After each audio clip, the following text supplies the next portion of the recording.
हाय दोस्तों, हमारे YouTube channel में आप सभी का स्वागत है। तो आइए आज हम माता के 9 रूपों में प्रथम रूप माँ शैलपुत्री के बारे में कुछ जानेंगे।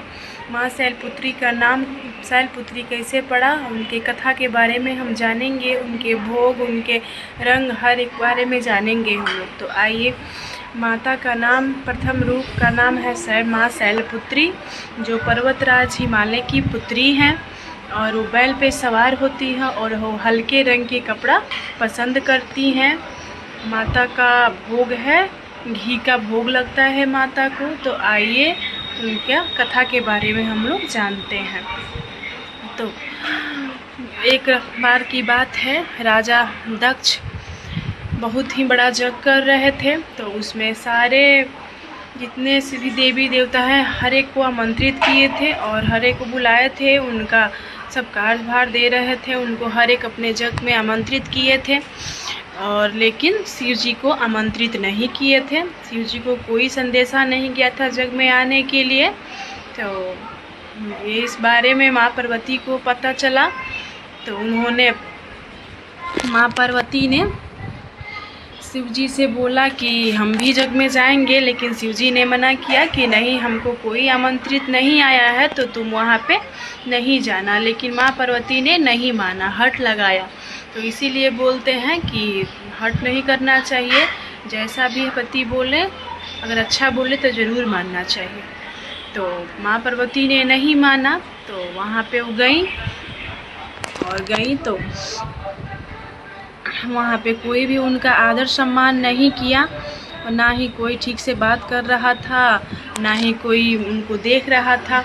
और एक माता थी उनकी जो स्नेह से गले लगाई थी, लेकिन राजा दक्ष भी उनको बहुत अपमानित किए।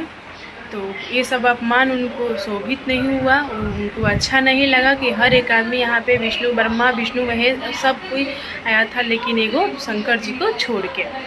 तो सब कोई आमंत्रित था, सब कोई का आदर सम्मान हो रहा था और यहाँ पे शंकर जी को कोई पूछा भी नहीं था। ऐसे भी बिन माँ बुलाए भी पार्वती जी गई थी, तो भी उनका आदर सम्मान नहीं हुआ था। तो वहाँ पे पार्वती जी ने अग्नि में अपने को प्रवाहित किया और अपने को जला के भस्म कर दी। उनको अपमान नहीं सहा हुआ तो अपने को भस्म कर दी उसमें।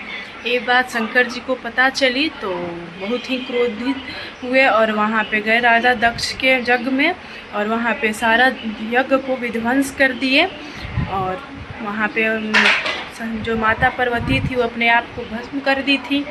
तो वहीं श्राप हुआ उनके राजा दक्ष को और अगले जन्म में माँ पार्वती ही माँ शैलपुत्री के नाम से प्रसिद्ध हुई और वो शैलराज हिमालय की पुत्री हुई, इसीलिए उनका नाम शैलपुत्री हुआ।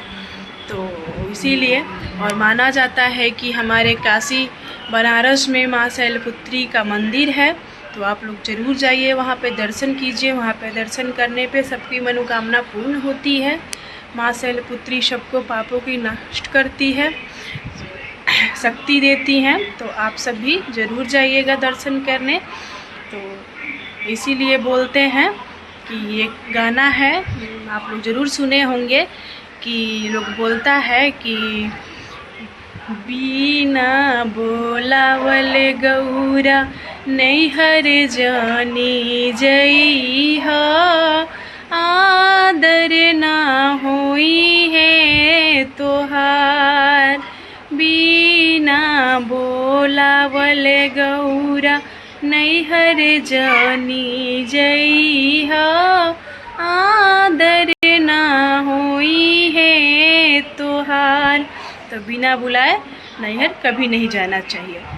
तो यही कहानी है। और एक कहानी और है, जो सती का जन्म हुआ, एक कहानी इसमें और है, जो कि माँ पार्वती अपने पति शंकर जी पे संदेह किया था।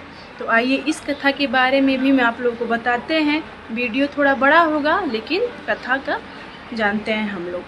तो एक बार ऐसे ही माँ पार्वती और शंकर जी बात कर रहे थे, तो एक दूसरे से बात कर रहे थे। तो उसी समय जो राम जी थे, वे राम जी और सीता जी का जो रामायण है वो था उसी समय। तो राम जी अवतार लिए थे। तो उस समय जब रावण सीता जी को हर के लेके जा रहा था तब